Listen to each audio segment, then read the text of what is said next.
Hi guys, तो देखिए अपने सर के दोस्त के शादी में हम लोग आए हुए हैं।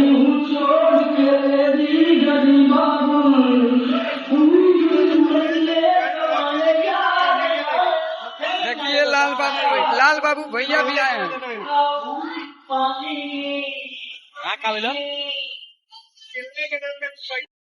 देखिए गाइस कितना अच्छा जोड़ी है, बहुत अच्छा जोड़ी है। ये गाइस हम लोग बाहर निकल गए हैं।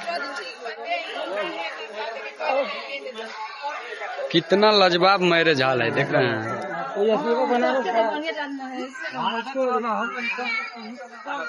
बहुत लाजवाब मैरिज हॉल है।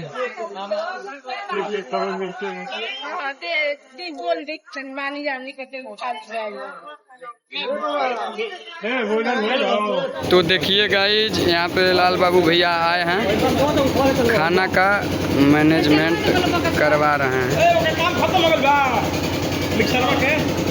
देखिए हम लोग शादी में सब जा रहे हैं। हम लाल बाबू भैया और हमारे सर, हम लोग जा रहे हैं अब शादी में से। सर के दोस्त के यहाँ आए थे हम लोग, सर के दोस्त के शादी में, जो कि सुबह वाला शादी था। नहीं जी, और लाल बाबू भैया बवाल मचा दिए हैं। इनके पीछे इतनी औरतें फिदा हैं, इतनी औरतें फिदा हैं,